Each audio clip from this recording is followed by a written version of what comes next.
Welcome to the University of Michigan Dentistry Podcast Series, promoting oral health care worldwide.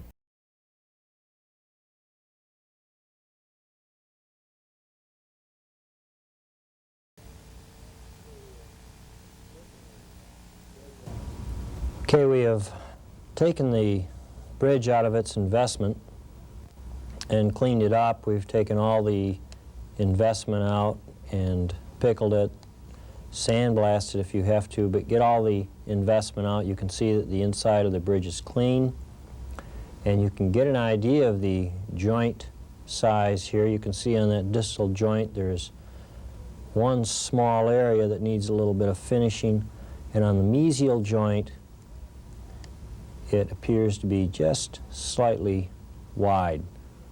It's a little bit wider buccal-to-lingual than we'd like it. So we have very little finishing to do on the joints themselves. The next step is to check this and make sure that we had taken an accurate relationship. Make sure our dies are fully seated and try the bridge onto the model. And this should go down passively on the model, and we should be able to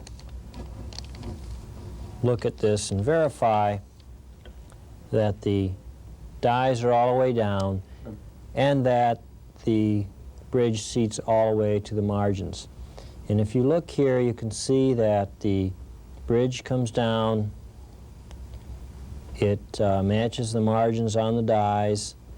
You can take a look at the relationship of the pontic to the edentulous ridge, and you can see that that's about what it was when we had taken the soldering relationships. It would not be a bad idea at this point to double check this on your patient model and see that it fits. Now this, of course, would amount to a patient visit if this were a practical case. And as you recall, we already checked it on the patient model once, or you had the opportunity to, but just to give you the idea here, we'll slide the bridge down, and you can see that it goes down, and these teeth are not screwed in. Remember, we never did screw them in on this situation here, but you can see that it does fit these teeth and does fit that relationship. Okay, we're going to use a separating disc here, first to remove the stabilizers, and then we will start shaping the joint with the same instrument. Removing the stabilizers, very similar to removing the sprues. Okay, there we have smoothed in the area where the stabilizers were attached, and now we can come in and start doing the solder joints. And if you look on the occlusal aspect here, you can see just little areas right there in the center that represent the area where the lugs were. You can see this little rough spot right here, and again right here. Now, as we finish the joints up, we're going to come through here and clean up this embrasure so we have a nice smooth embrasure form between these two teeth. We're going to narrow the solder joint here so we have a little better embrasure between the pontic and the second bicuspid. And as we come around here, we're going to, you can see this little pit now right down there.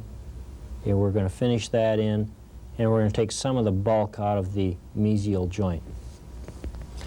So that's the plan for finishing up these joints. And the first thing we're going to start with is the separating disc.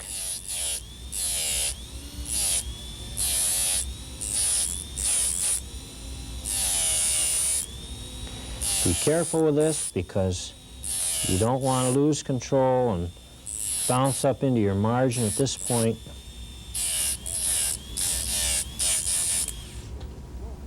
And there you can see how that little pitted area, that's all that needed was just to bring that in. We just very, very lightly touched that.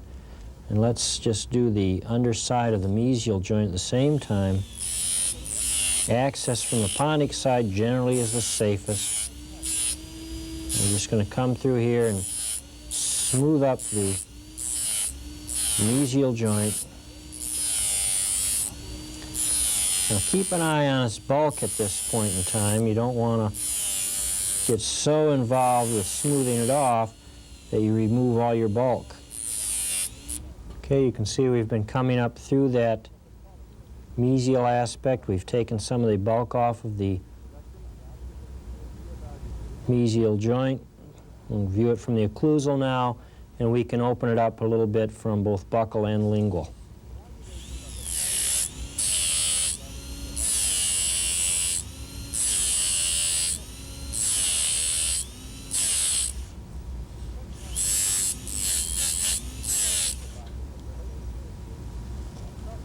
There you can see we've started to create that embrasure from the buccal now. Now we got a much more normal width of contact area in that mesial joint. And the distal joint we can narrow slightly on the buccal. Shape that up a little bit. We've got the gingival height where we want it. There we've taken that bulk of that mesial joint back pretty nicely. Now we're going to come on the occlusal and form our occlusal embrasures of the solder joint.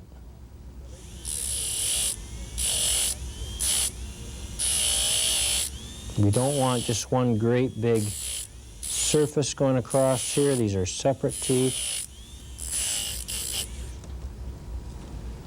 And now we have some embrasures in that solder joint. We'll go to the Morse discs here and use a medium sand disc.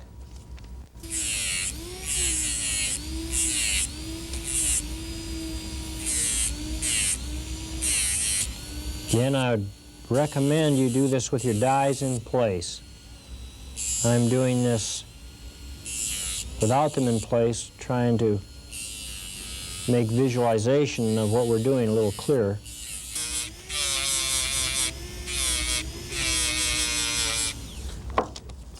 Okay, now if we inspect those solder joint areas, you can see with that amount of finishing we have no pits. They're not totally smooth at this point. We're not polished, they're smooth. There's no pits, and we're not afraid we're going to run into any pits. So we're ready to go ahead and complete the polishing and adjusting the occlusion on this restoration.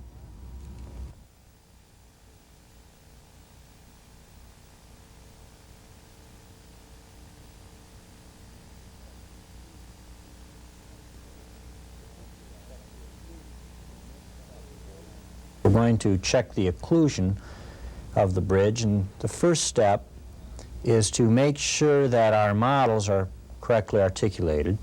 Since we've had to take these on and off, we want to make sure that it's articulated the way that it originally was. We're just going to use shim stock and go back and make sure that the original contacts we had are still present on the model. So now we're going to put the bridge in and check the occlusion. Make sure the bridge is seated positively. And close the instrument.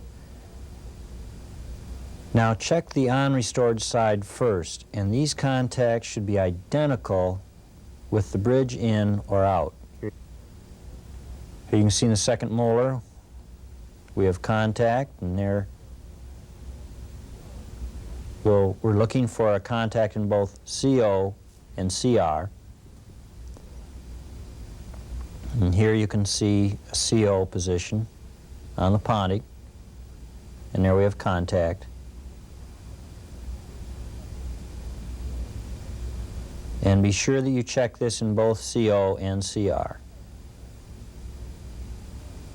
And here you can see the contact on the second bicuspid. Both in CO and CR, it holds shim stock.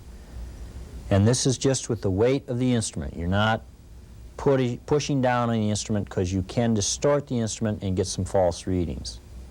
We'll want to mark those contacts and evaluate if they are in the position that we would like to have them.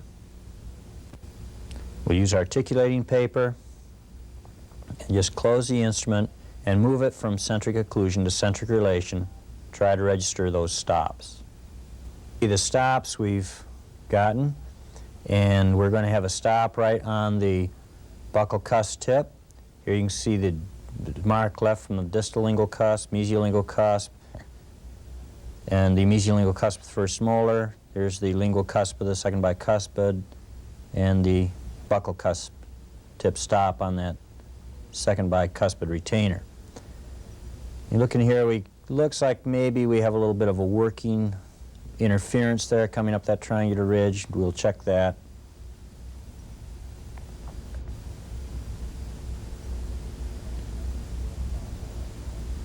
And these two buccal cusp tips, they look about right. You can see they're fairly small, discrete stop, and this is the way it should be.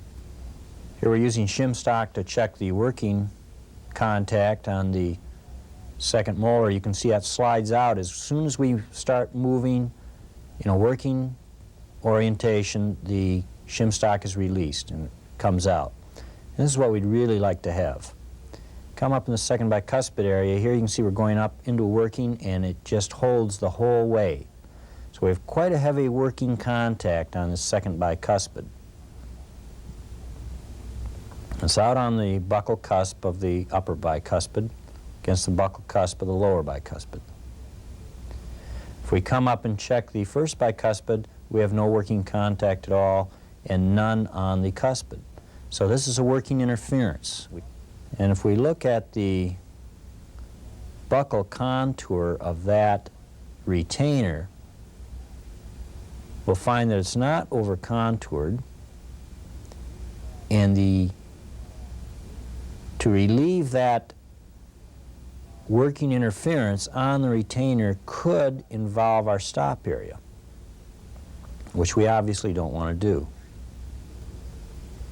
What we can do here is treat this as we would any other working interference as if we were originally adjusting this case, and we can simply use the Bull rule, which is if we have working interference, we'll grind on the buccal cusp of the upper, lingual cusp of the lower.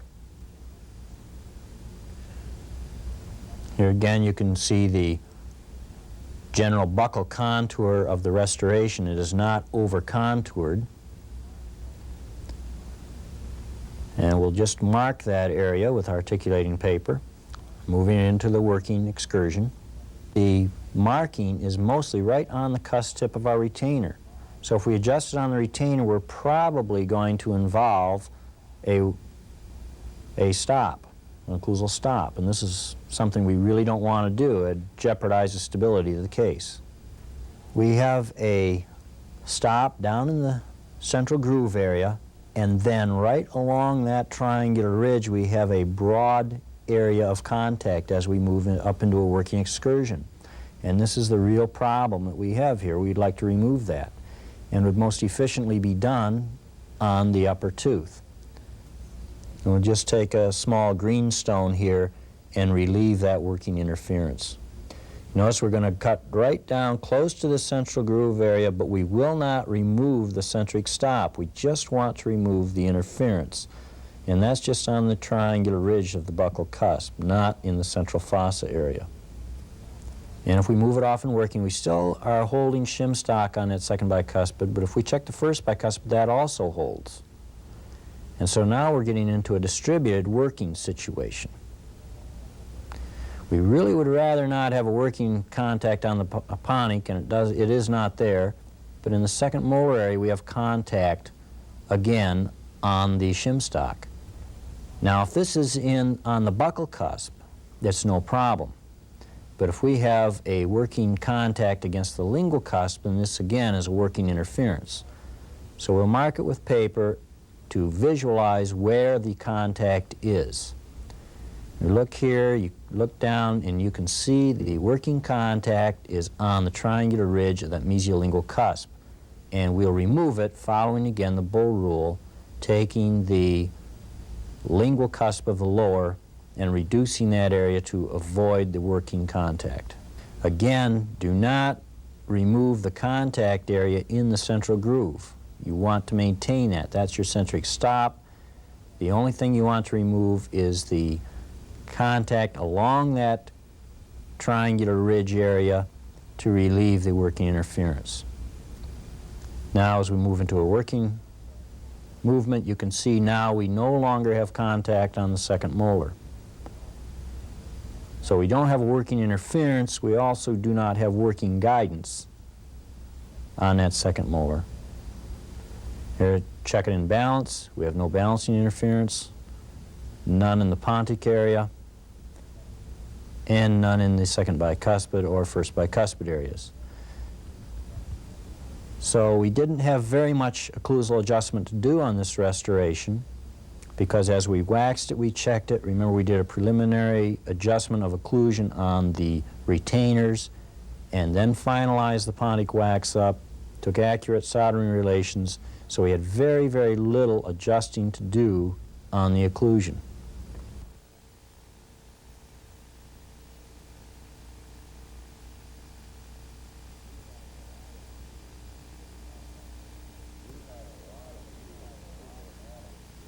We have a lot of occlusal anatomy here that we're going to want to make sure we have smooth and well-defined. And we're going to need a rather small instrument to get into these grooves and polish them out so that we don't end up with a real rough finish area there.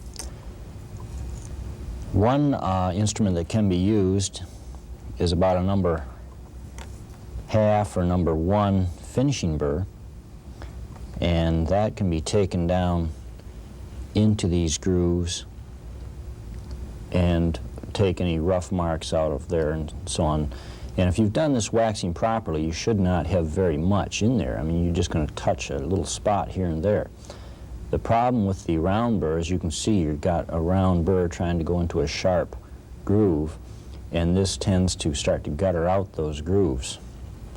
Another method that can be used is to use a number 33 steel burr, and this is just a regular handpiece burr. It's a regular cutting burr. It isn't a finishing burr.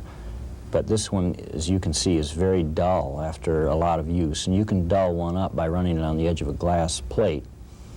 And the way that this is used is you will come through 1/2 of the groove at a time. So we're coming on this supplemental ridge, doing the bottom of the groove on the side of the supplemental ridge. Then the instrument would be turned around and brought on the other side, and you do the side on the triangular ridge. And this would be done just in areas where you want to sharpen up the groove, as some places where there's a little rough spot. We're going to be using a dulled 33.5 burr, regular handpiece burr. Now if we look down along this groove here, we have a little rough spot in here. So we're just going to simply come down 1/2 of this groove. And I'm just enhancing that groove as we come out towards that central groove. And right up the edge. And here you can see how essentially only 1/2 of that groove has been done, the 1/2 on the side of the triangular ridge. To see the reflection there. And if we turn it this way, there's been very little work on the supplemental ridge along in this area. So if we have a rough spot on that side, then we have to turn the bridge around, and then we will get that side of the groove. Now we'll inspect each groove independently, and you can see that we have a few little rough spots, say on this groove up here. We won't go through each and every one of them on the tape.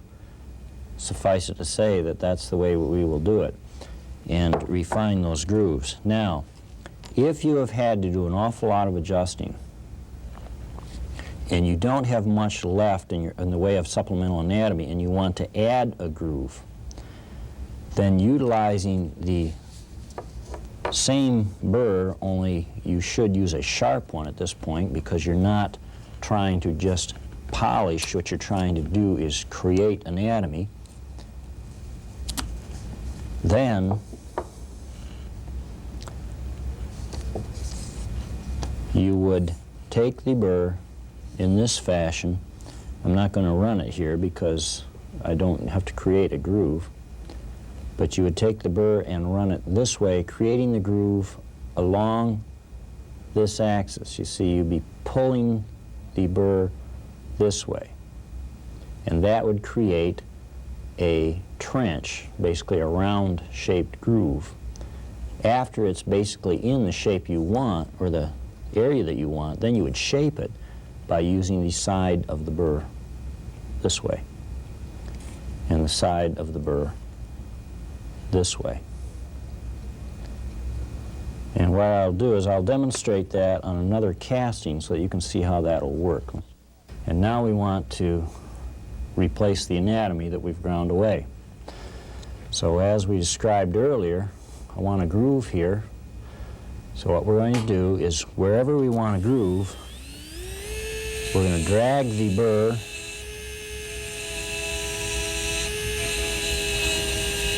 right along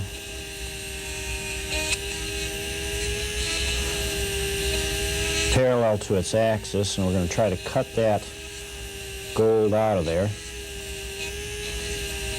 Get that groove started.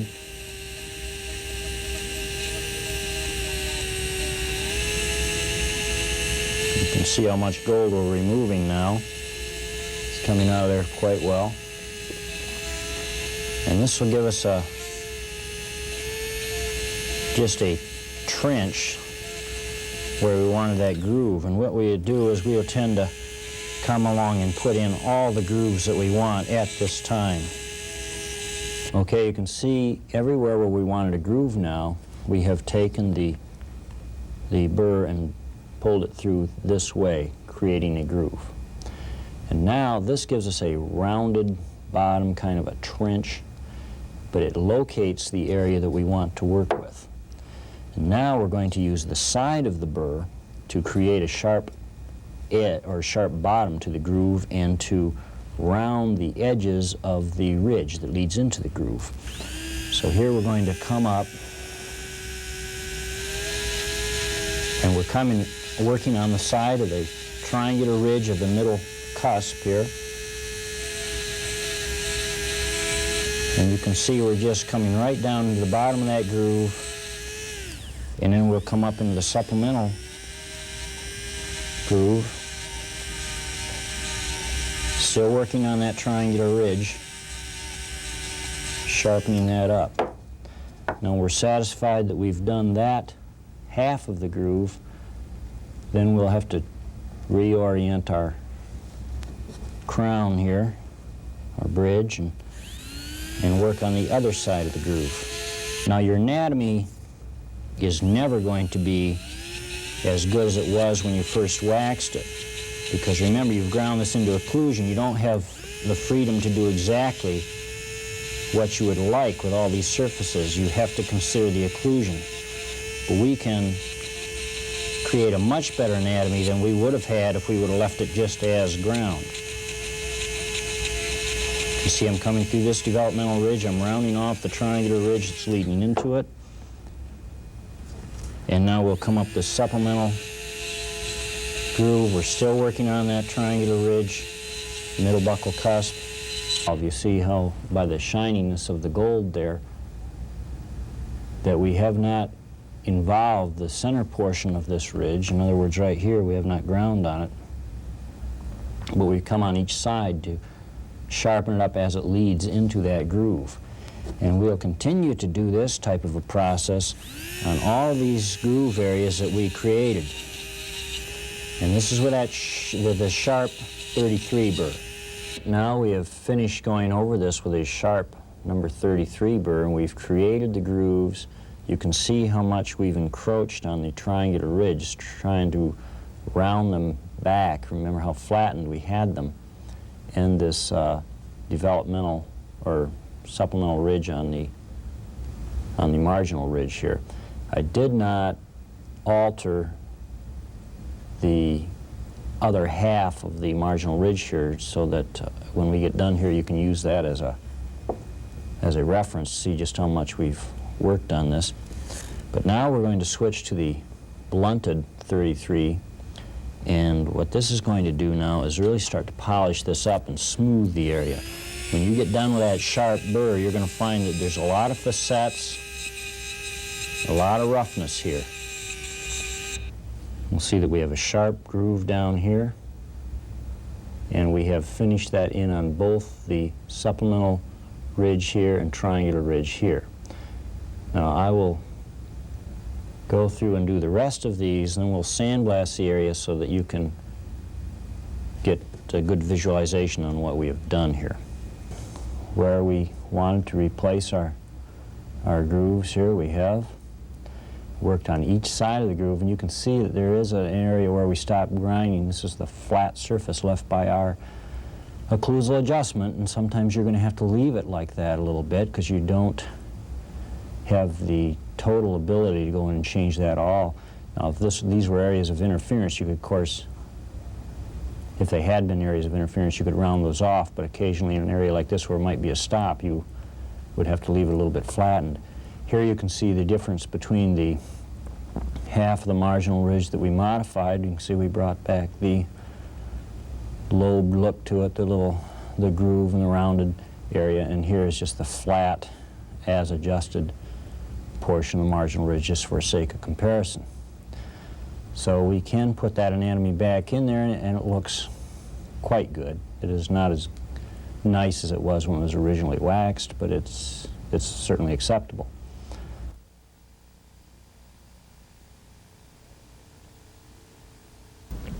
An automatic chuck will be used to finish this bridge. We grasp the brass collar, and this releases the clutch to allow us to place the burr in and out. We suggest that you practice with a rubber wheel first. When you know how to operate it, then place in a separating disc. The separating disc is used to shape and form the solder joint area. It should be in a triangular shape, and the excess solder should be removed with this disc. This also can be used to form the occlusal surface, the marginal ridge area, where there is excess solder.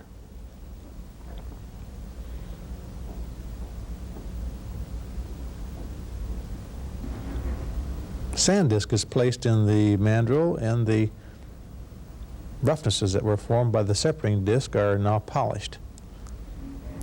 This is a medium sand disc, and you'll note that we have softened this beforehand so that it conforms to the surface of the ponic.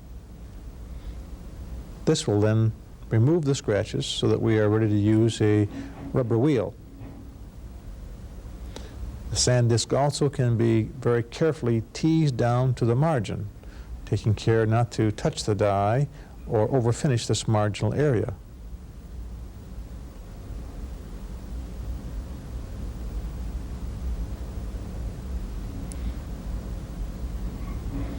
This is then removed, and the rubber wheel, a Cratex wheel, can be placed in the automatic chuck, and further roughnesses can be removed.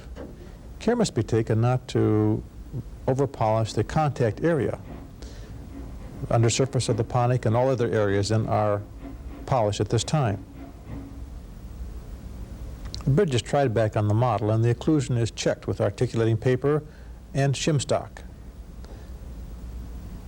If the bridge is going to be high, it usually is in the solder joint area where there is excessive solder. This can be adjusted using a small greenstone and relieving this area and rechecking again with shim stock.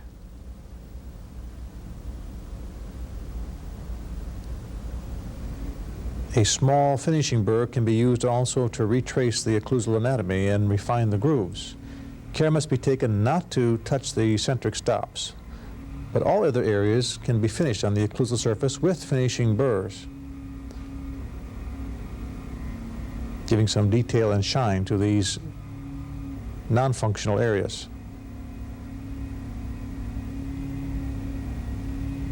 The bridge then can be further polished on the occlusal surface with a wire bristle brush. Care must be taken only to use a soft wire bristle brush. This will burnish the gold and not remove the eccentric stops. This will give us a high shine in this occlusal area and finish the recesses in the occlusal surface.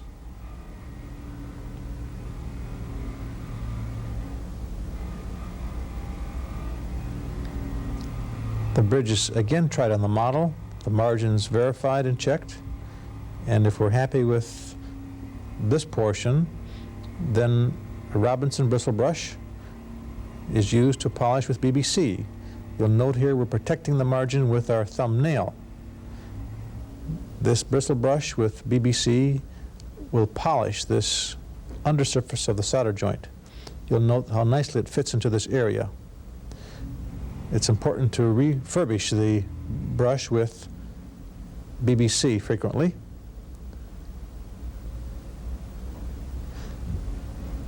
This can also be used to polish the axial surfaces. Then a rag wheel with BBC is used to polish the axial surfaces, staying away from the occlusal because we do not want to reduce the centric stops.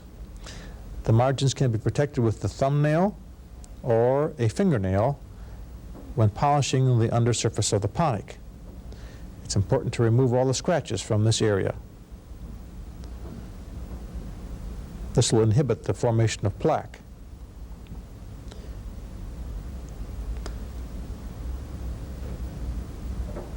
Axial surfaces are also polished in this manner. Care must be taken not to over-polish the contact. Rouge then is used again with the bristle brush to give the undersurface a high luster. A chamois wheel then is used to polish the undersurface, again protecting the margins with the fingers. Polishing the axial surfaces.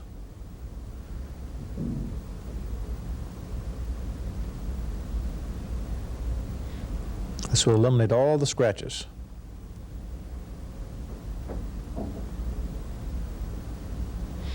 This has been cleaned and scrubbed.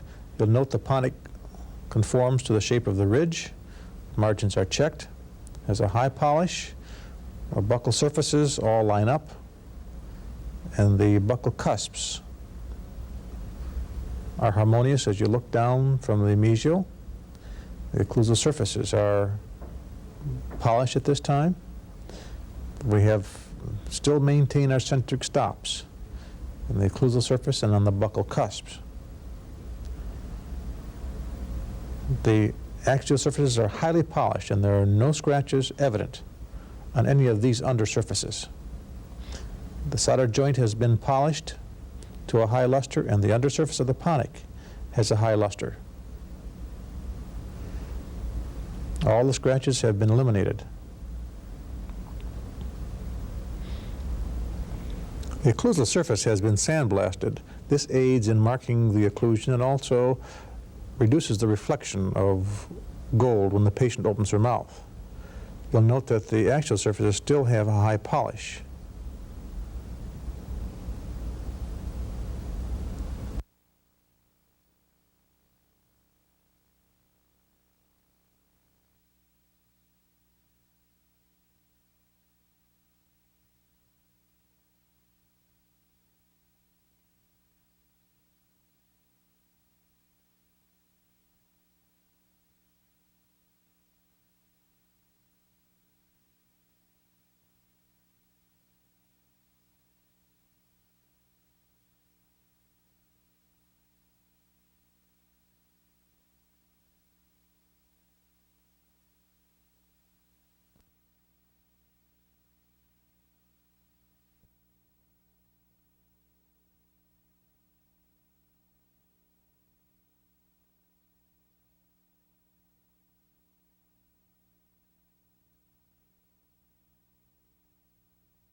polishing the actual surfaces.